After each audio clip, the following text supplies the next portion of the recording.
룻기 이야기라는 제목으로 하나님의 말씀을 전할 때 크신 은혜가 있기를 축원합니다. 아멘.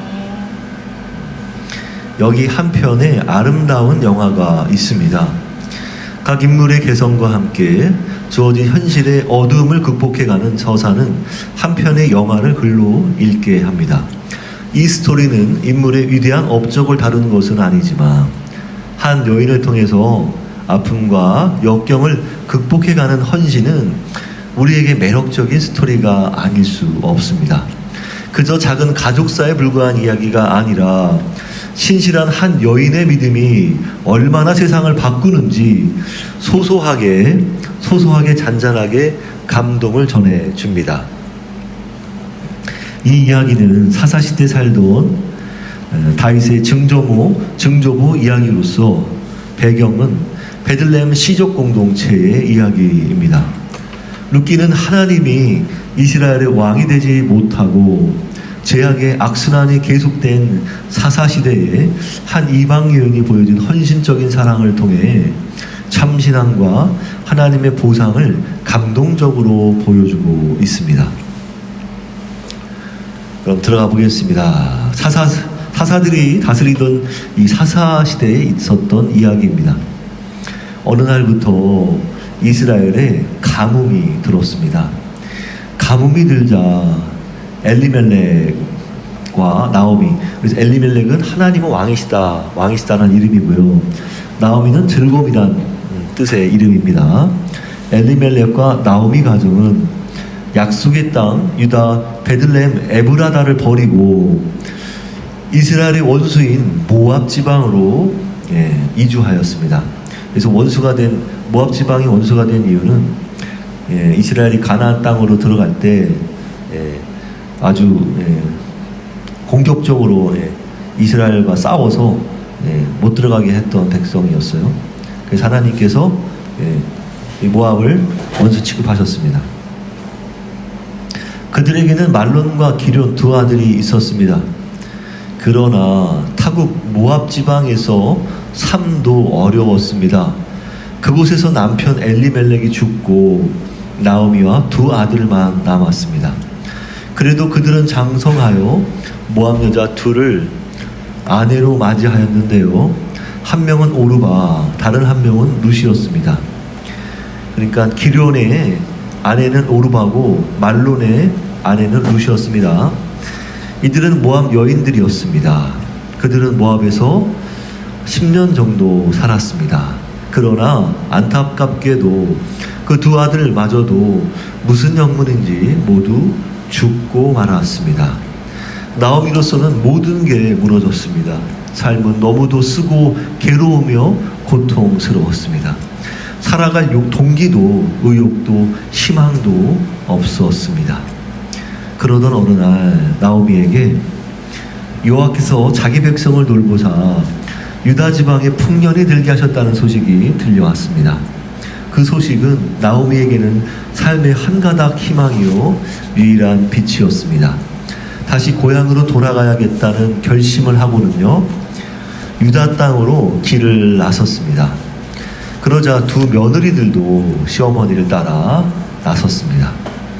길을 가다가 나오미는 두 며느리들에게 다시 친정 어머니 집으로 돌아가라고 권했습니다. 새 남편을 만나 새 가정을 꾸리라고 복을 빌었습니다. 그리고 작별의 입을 맞추자 두 며느리들은 큰 소리로 울었습니다. 나오미는 말했습니다. 나는 늙었으니 남편을 두지 못한다. 내가 재혼한다 한들 내가 자녀를 낳겠으며 자녀를 낳는다 한들 언제까지 자라기를 기다리겠느냐. 그렇다고 너희가 그때까지 남편을 새로 맞아들이지 못해서야 되겠느냐. 그럴 수는 없다.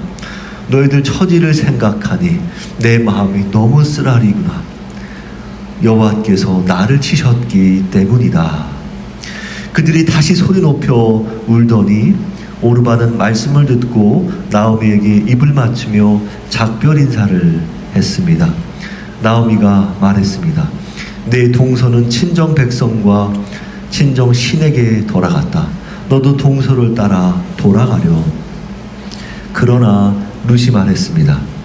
제게 어머니를 떠나며 어머니를 따르지 말고 돌아가라 강건하지 마셔요.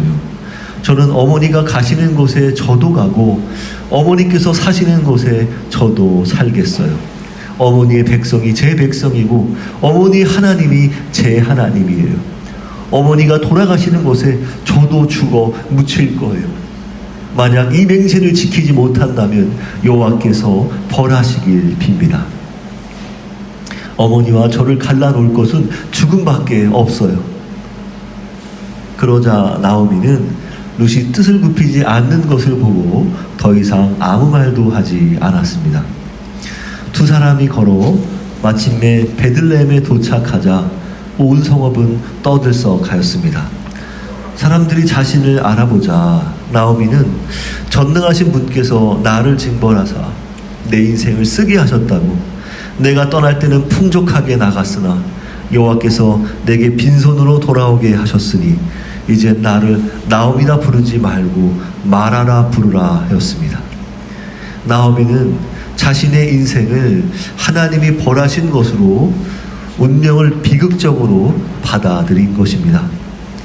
즐거움이란 이름은 나에게 안 어울리고 쓰고 괴로움이 더 잘 어울린다는 것입니다. 쓰고 괴로움이란 뜻이 마라예요. 마침 이들이 돌아왔을 때는 보리 추수를 시작할 때였습니다. 이제 룻은 나오미에게 들에 나가 이삭을 줘오겠다면서 저를 배려해주는 사람을 만나면 그 사람이 밭에 떨어뜨린 이삭을 줘오겠다고 말하였습니다. 나오미 허락을 받은 룻은 곡식 거두는 일꾼들을 뒤쫓아다니며 그들이 남은 이삭을 주었습니다. 여기서 우리가 알아야 할 것은요, 하나님께서 이스라엘 백성 공동체의 평등과 건강을 위해서 하나님의 긍휼과 사랑을 이웃에게 표현하도록 제도를 마련하셨습니다. 그것이 뭐냐? 이삭 줍기예요. 이삭 줍기. 이삭 줍기란 추수할 때 벼를 다 베어버리지 말고 가난한 이웃을 위해서 기퉁에 있는 벼는 조금 남겨두라. 떨어진 이삭은 줍지 말라. 포도원 열매도 다 따지 말고 떨어진 열매도 줍지 말라. 가난한 이웃이 그것을 땅에 남겨두라는 것이 하나님의 뜻이었습니다. 얼마나 하나님께서 이런 제도를 마련하신 게 얼마나 아름답고 귀합니까? 레위기 19장 9절 10절 너희가 너희 땅에서 곡식을 거둘 때 너는 밭 모퉁이까지 다 거두지 말고 내 떨어진 이삭도 줍지 말며 내 포도원의 열매를 다 따지 말며 내 포도원에 떨어진 열매도 줍지 말고 가나안 사람과 거류민을 위하여 버려두라. 나는 너희 하나님 여호와니라. 아멘. 우리 생각에는요, 굳이 일부를 남겨두지 말고 차라리 다 비워서 어려운 이웃에게 직접 나눠주는 게 더 좋지 않을까 생각합니다. 예, 현대인의 생각이 그래요.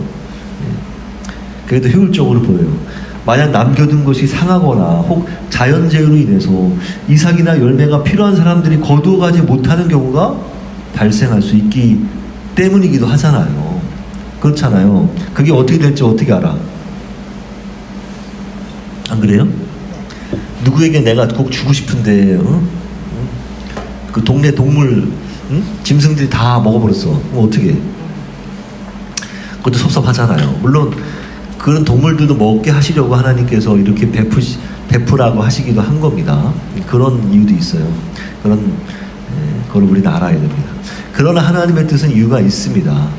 적어도 공짜라 해도 그들이 손으로 직접 줍거나 스스로 직접 줍거나 스스로 따도록 하신 것이란 말이에요. 더구나 그렇게 베푸는 자가 직접 나누어 주지 않음으로 해서 무슨 일을 합니까? 직접 대변하지 않잖아요. 그럼 무슨 일이 생깁니까?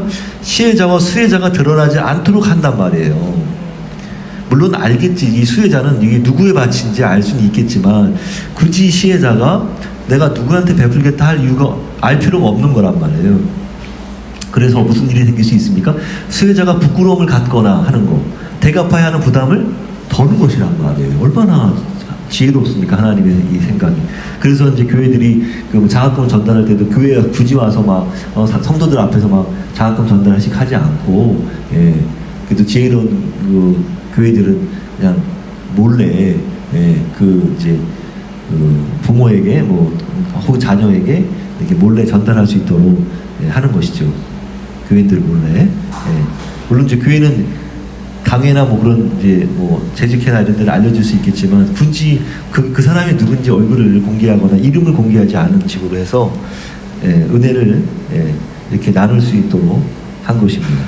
그런데도 우연히도 룻이 들어간 밭은요 보아스의 밭이었어요.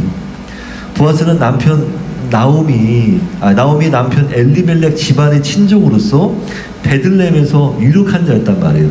여기서 유력한 자란 무슨 뜻이냐? 덕망 있고 부유하고 그래서 힘 있는 자, 그 공동체에서 힘 있는 자, 리더십이 있는 자, 그런 사람이었습니다. 그런 사람을 유력한 자라고 했어요. 마침 보아스가 베들레헴에서 나와 밭에 와서 이 밭은 아무래도 성 밖에 있단 말이에요. 그러니까 베들레헴 성에서 나와서 일꾼들과 인사를 건네었단 말이에요. 이제 밭에 나왔을 거 아니에요. 이제 밭주인께서 오셔서 나왔단 말이에요. 보아스가 이제 먼저 인사했어요. 일꾼들에게. 여호와께서 여러분과 함께 하시길 비네. 했더니 일꾼들도 인사말을 받으며 화답했습니다. 여호와께서 주인 어른께 복 주시기를 빕니다. 라고 인사를 주고 받았습니다. 그런데 보아스는 추수꾼들을 감독하는 종에게 물었습니다. 저 젊은 여자는 네 집 여자인가? 물었어요. 종이 답했습니다. 나오미와 함께 모압에서 돌아온 그 모압 여자입니다. 그러니까 그란 말이 들어가는 거 보니까 소문이 난 것을 알 수 있는 거죠.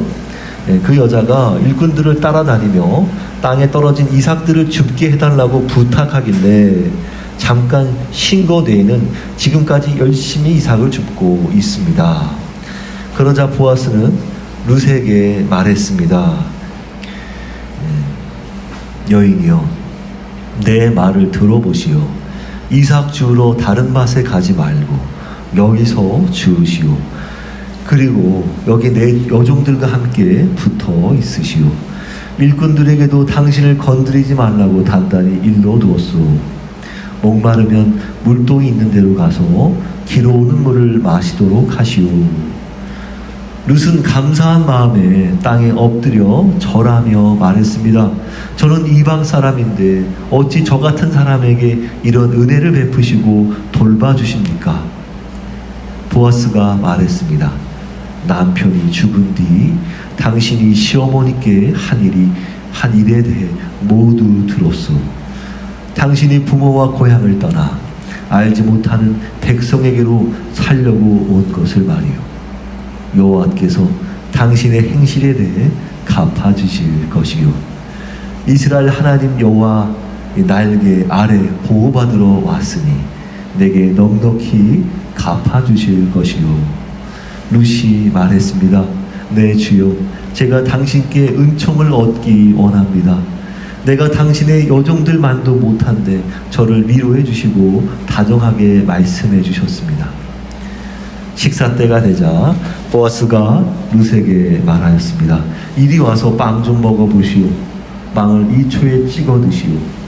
이에 룻이 곡식 거두는 일꾼들 옆에 앉자 보아스는 룻에게 볶은 곡식을 주었는데 룻은 그것을 배불리 먹고도 남았습니다.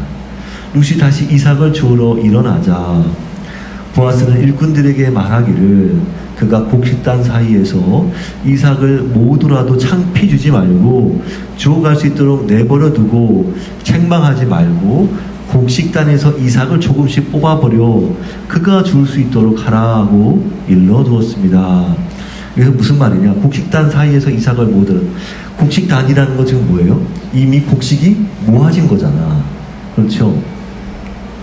그러니까 이거는 그냥 이제 말 그대로 가져가서 이제 타작만 하면 되는 거란 말이에요. 근데 거기서 떨어진 거나 거기 그거를 뭐 뜯어가거나 뭐 이럴 수도 있잖아. 그런 거면 이미 벌써 이제 농부들이 일꾼들이 다 작업을 해놓은 거기 때문에 굳이 그거는 건들 필요 없는 거잖아. 이미 그 이제 밭에서 밭 자체에 떨어진 것들 그런 것들을 가져가면 되는 것인데 곡식 단을 해놓은 건 이미 이제 거기서 손댈 게 없는 거란 말이에요. 근데 그곳에서 가져갈지라도 뭐 면박을 주지 말고 창피 주지 말고 그냥 내버려둬라. 거기서 가져갈 수 있도록. 아니 오히려 도리어 그거를 좀 뽑아버리라는 거예요. 곡식단에서 좀 떼가지고 완성된 곡식단을 좀 떼서 거기서 이삭을 좀 조금씩 뽑아버려가지고 그가 죽을 수 있도록 하라고 일러준 것입니다. 얼마나 배려심이 가득해요. 예. 여기서 우리가 이제 알 수 있는 건 뭐냐 하면 성경 말씀에도 이제 중요한 게 있어요. 여기서 그라고 말합니다. 성경은 우리 개역 한글과 개역 개정도 그대로 그라고 표현하고 있어요. 근데 이제 영어식 표현은 그와 그녀로 나눠지잖아요. 근데 한글식 표현은 그게 아니란 말이에요. 그냥 그입니다. 그 사람. 그렇게 하여 저녁까지 모은 것을 타작해보니 보리 한 에바, 여기서 이제 한 에바는 약 22리터나 되었습니다. 22리터 정도면은 하루 개인이 주울 수 있는 양보다 훨씬 많은 양이었단 말이에요. 그날 하루에 주울 수 있는 양보다 이미 벌써 초과했어요. 보아스는 룻에게 부끄럽지 않게끔 관용과 배려와 은혜와 긍휼을 베풀었습니다.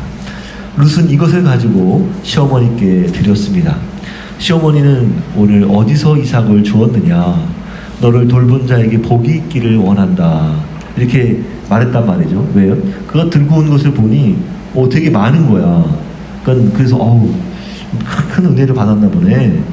글쎄 누굴까 궁금하잖아요. 어디서 이삭을 주었는지. 그러자 룻은 자신이 누구네 밭에서 일했는지를 말씀드렸습니다. 그러자 나오미가 말했습니다. 그가 여호와께 복받기를 원한다. 그가 산 사람이나 죽은 사람에게까지 은혜 베풀기를 그치지 않는구나. 그렇잖아요. 본인은 이미 남편이 죽었기 때문에, 남편 엘리멜렉이 죽었기 때문에 사실 이제 관계가 끊겼단 말이에요. 그 남편이 있기 때문에 법적으로 친척 관계였지, 남편이 죽었으니 더 이상 이제 어떤 그 의무를 다하지 않아도 되는데, 남편이 죽었음에도 불구하고 여전히 은혜를 베푸는 행위를 보니 너무나 감사하잖아. 그래서 산 사람이나 죽은 사람에게까지 은혜 베풀기를 그치지 않는다고 이렇게 칭송하게 됩니다. 근데 우리가 가깝단다. 우리 기업을 물을 자 중 하나구나. 기업 물을 자 아주 중요합니다. 여기서 핵심 키워드예요. 기업을 물을 자. 룻을 말했습니다. 보아스는 제게 추수를 마칠 때까지는 일꾼들 가까이서 계속 내 종들 곁에서 일하라고 하였어요. 나오미는 말했습니다. 내 딸아, 그 여종들과 함께 있는 게 좋겠구나. 다른 밭에 가지 않도록 하여라. 이에 룻은요, 보리와 밀거두는 일이 끝날 때까지 이삭을 주우며 시어머니와 함께 살았습니다. 이삭은 뭐예요? 이삭은 그 곡식의 열매잖아요. 그렇죠? 그런 것들이 떨어지니까. 그래서 그걸 주워 가야 그걸로 이제 빵을 만들든지 하지 않겠어요? 어느 날 나오미는 룻에게 말했습니다. 내 딸아, 내가 너를 위해 알맞은 가정을 찾아줘야 하지 않겠니? 너도 복되게 살아야지. 보아스가 우리 가까운 친척이다. 그가 오늘 밤에 타작마당에서 밀을 까부를 거다. 까부른다가 무슨 말인지 알죠? 그 곡식 끝에 그 껍질을 까는 거, 털면은 터는 작업. 그걸 까부른다고 합니다. 그게 벗겨져야지 이제 먹을 수 있는 거잖아요. 그런즉 너는 내 몸을 씻고 기름을 바르고 의복을 입고 타작 마당에 내려가서 그가 먹고 마시기를 끝낼 때까지는 너가 거기 있는지 모르게 하여라. 그리고 그가 자려고 누우면 그가 눕는 곳을 알아두었다가 너는 거기 가서 그의 발치에 이불을 들추고 누워라. 그러면 그가 내게 할 일을 일러줄 것이다. 룻이 말했습니다. 어머니 말씀대로 하겠어요. 룻은 시어머니가 일러준 대로 하였습니다. 먹고 마시기를 마친 보아스는요, 기분이 좋아지자 곡식더미 가장자리로 가서 누웠습니다. 룻은 몰래 가서 그의 발치를 젖히고 누웠습니다. 한밤중에 자던 보아스는 몸을 뒤척이던 중에 몸이 다쳐 놀라서 그만 몸을 돌이켜 보았습니다. 자기 발치란 발끝에 닿는 것을 발치라고 합니다. 자기 발치에 어떤 여자가 누워있는 게 아닌가? 얼마나 소스라치게 놀랐겠어요? 보아스는 누구요? 하고 물었습니다. 룻이 답했습니다. 저는 주인 어른의 종 룻입니다. 어른의 옷자락을 제게 펴 제 몸을 덮어 주십시오. 주인님은 저희 집안에 기업을 물을 자가 되십니다. 여기서 옷을 덮어준다는 것은요, 부끄러움을 가리거나 보호를 받는 것이나 결혼하는 것 등의 의미를 담고 있어요. 보아스는 젊은 여인에게 강렬한 구원을 받은 것이에요. 이게 그냥 한 표현이 아닙니다. 강렬한 구원이었어요. 네. 뭐 보아스 거의 침실에 들어간 거야 다름이 없단 말이죠. 지금 타작마당에 들어간 것은. 보아스가 말했습니다. 내 딸이여, 여호와께서 당신에게 복 주시기를 바라오. 당신이 빈부를 막론하고 젊은 남자를 따라가지 않았으니 당신의 아름다운 마음씨는 지금까지 보여준 것보다 크오. 그러니 두려워 마시오. 당신이 요구하는 대로 내가 다 들어주리다. 당신이 현숙한 여인인 줄을 우리 베들레헴 백성이라면 누구나 알고 있소. 근데 내가 가까운 친척이기는 하지만 나보다 더 가까운 친척이 한 사람 있소. 일단 오늘 밤은 여기서 지내시오. 아침이 되면 알아봅시다. 그가 기업 물을 자의 책임을 내게 이행하면 좋겠지만 그가 기업 물을 자의 책임을 이행하지 않겠다면 여호와께서 살아계심을 걸고 맹세하지요. 내가 기업 물을 자의 책임을 이행하겠소. 아침까지 누워 있으시오. 그리하여 룻은 새벽까지 그의 발치에 누워 있다가 사람들이 알아볼 수 있기 전에 일어났습니다. 그 이유는 보아스가 여자가 타작마당에 들어온 줄 아는 사람이 없어야 한다고 말했기 때문입니다. 보아스가 말했습니다. 당신이 두른 겉옷을 가져와서 펼치시오. 룻이 겉옷을 펼치자 보아스가 거기 볼이 6대, 되는 1.8, 단위가 1.8m예요. 대를 담아 룻에게 주었고 룻은 성으로 돌아갔습니다. 룻이 돌아오니 시어머니가 물었습니다.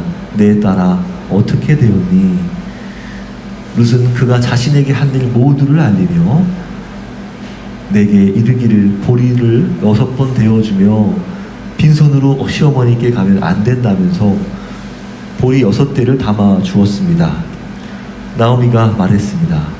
이 일이 어떻게 될지 기다려 보자꾸나. 보아스는 오늘 이 일이 해결될까지는 쉬지 않고 다닐 거다. 그는 오늘 안으로 결정할 게야. 한편 보아스는 성문으로 올라가서 거기에 앉았습니다. 마침 자신보다 먼저 엘리멜렉 집안의 기업물을 친척이 지나가고 있었습니다. 보아스가 그에게 말했습니다. 여보게 이리 와 좀 앉게나. 그가 와서 앉았습니다. 또 보아스는 성읍장로 10명을 모셔놓고는 여기 좀 앉으라고 권하여 그들은 거기 앉았습니다. 그러자 보아스가 친척에게 말했습니다. 모압 지방에서 돌아온 나오미가 우리 형제 엘리멜렉의 몫의 밭을 팔려고 합니다. 내가 이 문제를 여기 앉아있는 장로들 앞에서 내게 말해주게나.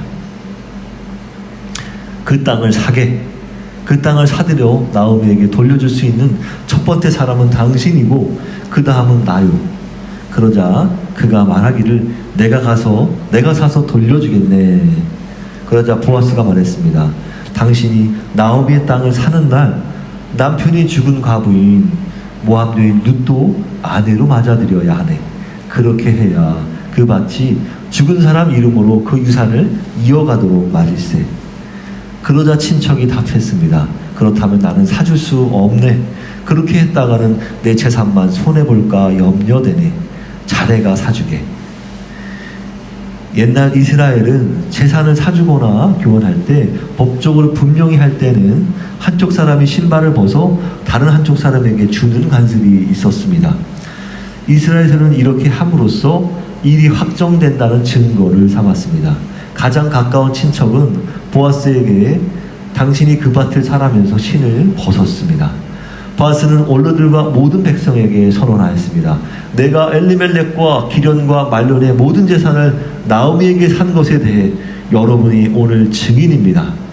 내가 또한 말론의 아내 모압 여인 룻을 내 아내로 맞아들여 죽은 사람의 이름으로 내 자손이 그 집안에 그대로 남아 있을 것이며 그 이름이 그 형제 가운데서나 그가 살던 성문에서도 없어지지 않게 할 것입니다. 오늘 여러분이 증인입니다. 성문에 있는 모든 백성과 장로들이 답했습니다.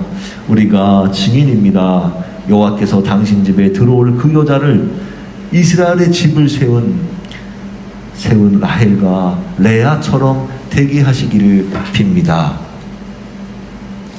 내가 에브라데에서 건세를 떨치고 베들레헴에서 유명해지기를 바라며 여호와께서 이 젊은 여자를 통해 내게 상속자를 주사 내 집안이 다말이 유다에게 낳아준 베레스의 집안과 같게 하시기를 원합니다 하고 축복하였습니다.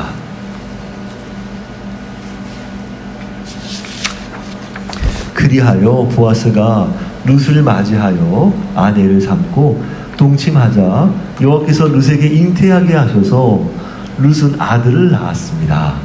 여인들이 나오미에게 말했습니다. 여호와를 찬송합니다. 여호와께서 오늘 당신에게 대가 끊어지지 않도록 유업을 이을 자손을 주셨습니다. 그 아이가 이스라엘 가운데 이름 떨치기를 바랍니다. 그 아이가 당신 생명의 회복자요 노년의 봉양자로서 그대를 받들어 모실 것입니다. 여기서 봉양자라고 하는데 봉양자, 노년의 봉양자. 이름이 아들 이름이 오벳이거든요. 오벳이 이름 뜻이 봉양자예요. 그들을 많이 사랑하는 며느리는 당신에게 아들까지 낳았으니까요. 그대의 며느리는 그대에게 일곱 아들보다 더 낫습니다. 그러자 나오미가 아기를 받아 품에 품고 돌보았습니다. 이은 여인들이 그에게 이름을 지어주니 나오미에게 아들이 태어났다. 너들에게 태어난 건데 나오미에게 아들이 태어났다고 하여 그 이름을 오벳이라 하였는데 오벳 봉양자라고 그랬죠. 그러니까 이거는 나오미에게 아들이 태어난 거 다름이 없는 거예요. 오벳은 다윗의 할아버지요 이새의 아버지였습니다. 베레스, 그 오벳이라는 사람이 다윗의 할아버지고 이새의 아버지였단 말이에요. 베레스의 자손은 이렇습니다. 베레스는 헤스론을 낳았고 헤스론은 람을 낳았고 람은 암미나답을 낳았고 암미나답은 나손을 낳았고 나손은 살몬을 낳았고 살몬은 보아스를 낳았고 보아스는 오벳을 낳았고 오벳은 이새를 낳았고 이새는 다윗을 낳았습니다. 바로 이 왕정이 생긴 다윗의 혈통을 지금 얘기하고 있습니다만 결국 예수 그리스도 혈통이죠. 룻기 이야기를 언뜻 보면 이제 욕심 많은 시어머니가 자신의 재산을 잃어버리지 않으려고 가스라이팅하여 젊은 며느리로 하여금 부자를 유혹하는 치밀한 계획을 세운 것 마냥 볼 수 있습니다. 그렇게 생각이 들지 않겠어요? 그런 생각 안 들었어요? 실제 이렇게 생각하는 사람도 있었단 말이에요. 얼마나 충격이겠어요. 나도 처음에 이 룻기 이 본문을 그 본문을 읽었을 때 충격이었단 말이에요. 어떻게 그럴 수가 있지? 그리하여 야밤의 보아스의 발치에 누운 행위가 며느리의 순수한 이미지를 일순간 무너뜨린 것으로, 야,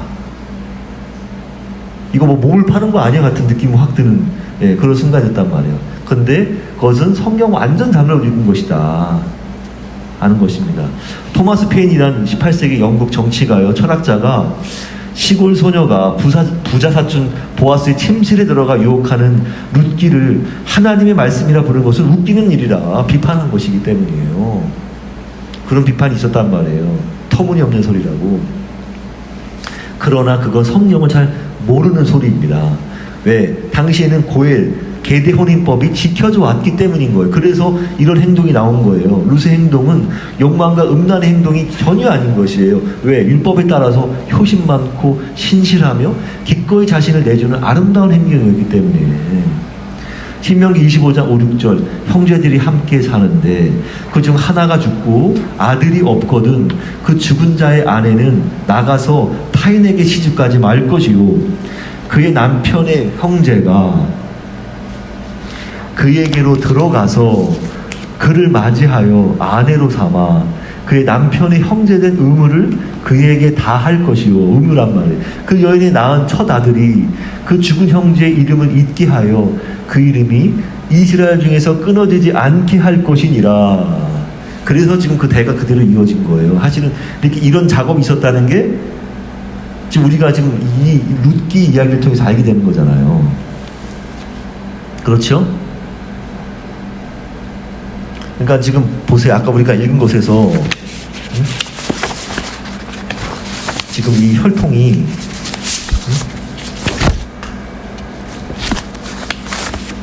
지금 그러니까 지금 혈통이 보면은 여기서 뭐 베데스의 자손은 이렇습니다 해가지고 살몬은 보아스를 낳았고 보아스에서는 오벳을 낳았대잖아요. 예. 이게 지금 뭐 우리 조선시대 입장에 보면 서자를 낳은 것 같은 느낌이 들잖아요. 근데 그게 정통이란 말이에요. 예수 그리스도의 혈통으로서는.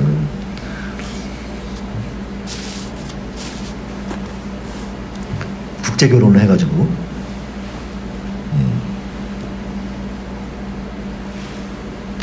그래서 놀라운 이런 예수 그리스도가 나온 일이 됩니다. 그러니까 이것은 뭐냐? 고엘이란 이걸 고엘이라고 해요. 기업 물을 자라는 말 자체가 히브리어로 고엘이라 합니다. 고엘 동그라미. 고엘이란 가난으로 인하여 자신의 재산이나 밭을 판 기업을 다시 돈을 주고 사올 수 있는 친족을 말합니다. 그런 친족을 고엘이라 한다. 기업 물을 자, 친족. 그런 사람을 기업 무르는 사람이라 말합니다. 여기엔 구원이라는 의미가 담겨 있어서 한마디로 친족 구원자였단 말이에요. 대속자, 복수할 자로 번역되기도 하였습니다. 일가 친척 중에 가장 유력한 자가 고엘이 되었습니다. 고엘은 가문의 명예를 지키는 자였단 말이에요. 고엘은 살해당한 친척을 위해서 복수도 했어요. 근데 어려울 때 판 땅을 자기 제 돈 주고서 되찾아오기도 했단 말이에요. 그 친척을 위해서.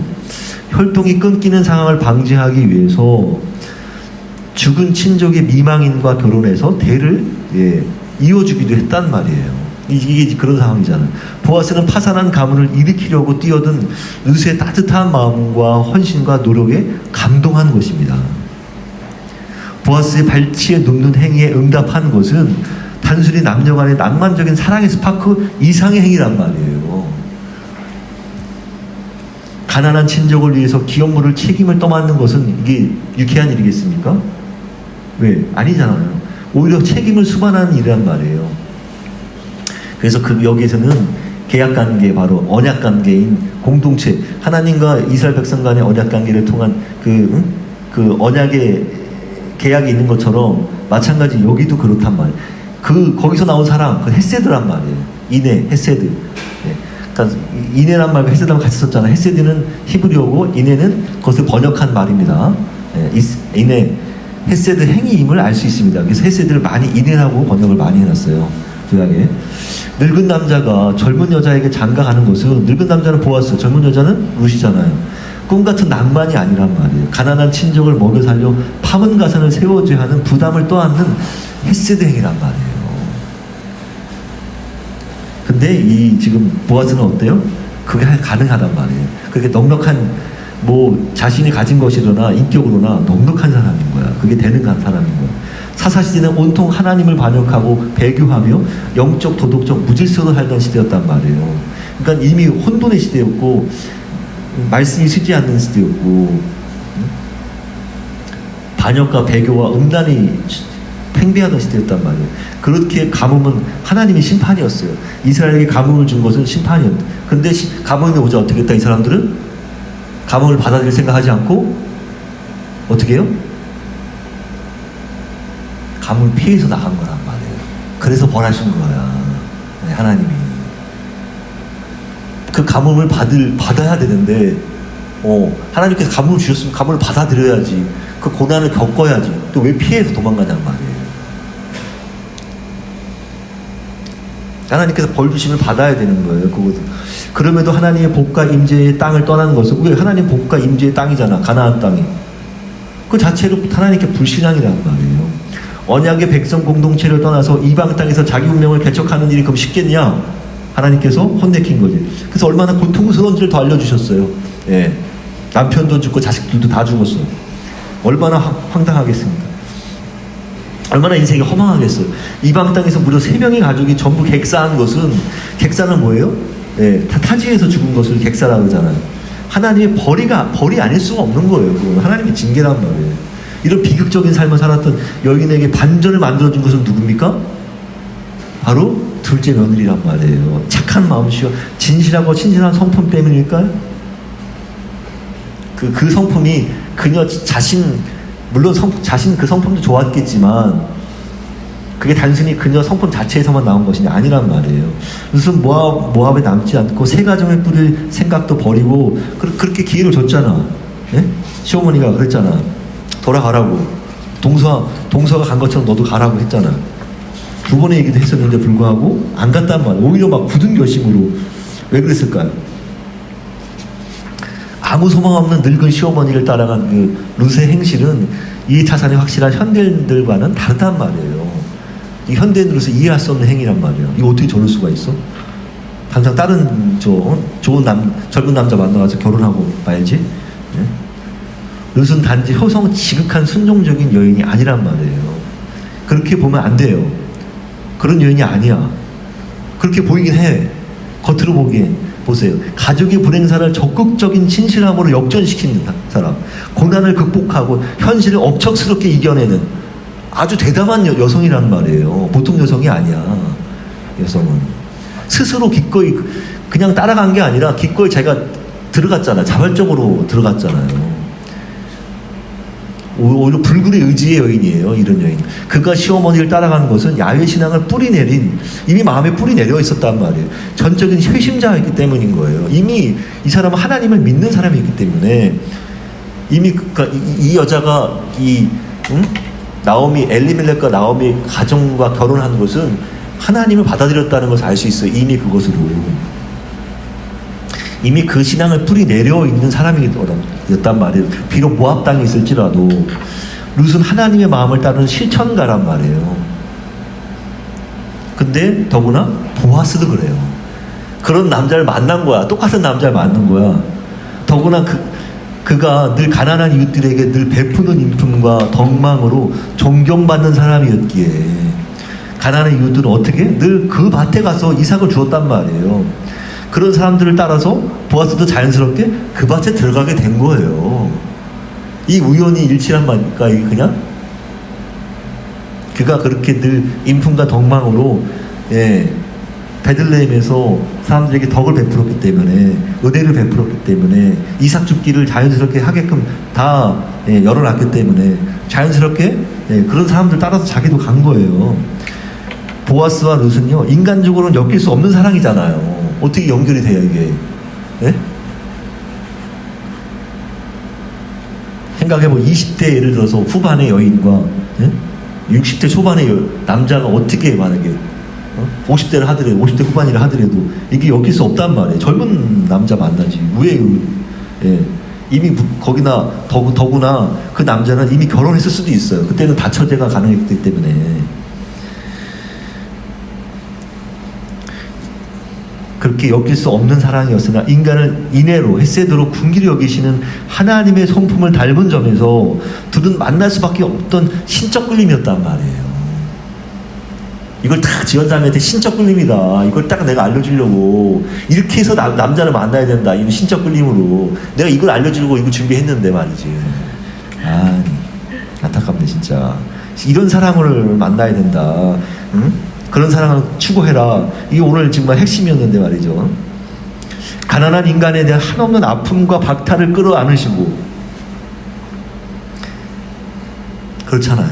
가난한 인간에 대한 한없는 아픔과 박탈을 끌어안으시고, 누가? 불행과 상처를 치유하시는 하나님이란 말이에요. 하나님의 인애, 헤세드 인애, 자비와 연민과 긍휼이 있었단 말이에요. 다 같은 의미란 말이에요. 자비와 연민과 긍휼. 헤세드 사랑이란 말이에요. 특히 인의 헤세드는 하나님의 언약적 사랑에서 나왔단 말이에요. 이스라엘과 계약을 맺었잖아. 왜? 내가 너희들이 나를 하나님으로 받아들였으니 내가 하나님으로서 너희들이 하나님으로서 행사하겠다. 너희들이 하나님이심을 보여주겠다는 거 아니겠어요? 그걸 좀 베풀어 준 것입니다. 그래서 하나님이 하실 의무와 돌봄의 신실성을 하나님께서 보여주고 계신 것이다. 그게 바로 이 룻기 내용의 핵심입니다. 룻과 나오미 간의 의무와 돌봄도 헤세드란 말이에요. 그래서 그런 사람들의 모습을 보여주고 있는 거예요. 그런 헤세드의 영향을 받은 사람들의 모습. 룻과 나오미의 관계도 그렇단 말이에요. 같은 처지인 여인들 간에 그 같은 처지 누구야? 나오미의 처지를 아는 게 누구야? 룻이잖아. 남편 일을 나오미를 아는 건 남편을 잃은 룻이란 말이에요. 그러니까 둘이 처지가 같잖아 지금. 그러니까 이 여인들 간의 우정과 의리도 바로 헤세드에서 나온 거란 말이에요. 보아스의 고엘 의무까지 기꺼이 뛰어든 헤세드. 보세요. 근데 보아스까지 얘기합니다. 보아스는 그 고엘 의무까지 뛰어들었단 말이에요. 그것은 왜 나왔냐? 보아스가 가진 헤세드란 말이에요. 룻이 나오미에게 한 헤세드에 대한 보답이란 말이에요. 오케이?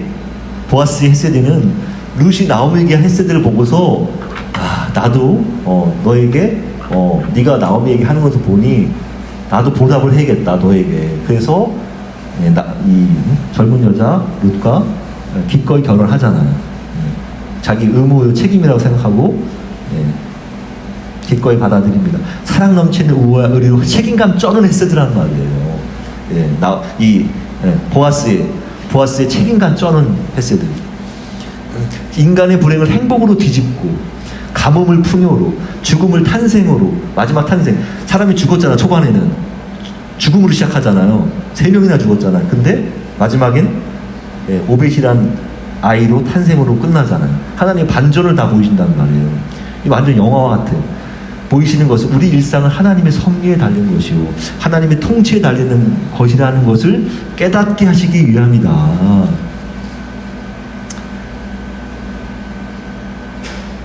우리 일상은 하나님의 섭리에 달린 것입니다. 하나님의 통치에 달린 것입니다. 예수 그리스도는요 룻의 자손이에요. 결론입니다. 그러니까 룻의 자손이라고 뭘 말하겠습니까? 예수 그리스도는 그런 헤세드의 정점이라 이겁니다. 그런 의미인 거예요. 결론입니다. 하나님은 우리에게 진정한 영원한 기업 물을 자 고해를 세우셨으니 누굽니까? 예수 그리스도란 말이에요.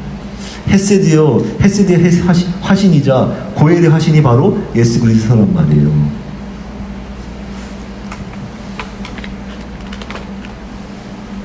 그분만이 진정 우리의 파손한 모든 것을 도로 회복시키실 것입니다. 그분은 희년의 화신이기도 하고요. 희년 그 자체고, 고엘 그 자체시고, 헤세드 그 자체십니다. 그런 하나님의 복과 은혜를 누리며 나누는 저와 여러분이 하나님께 되시기를 빕니다. 아멘.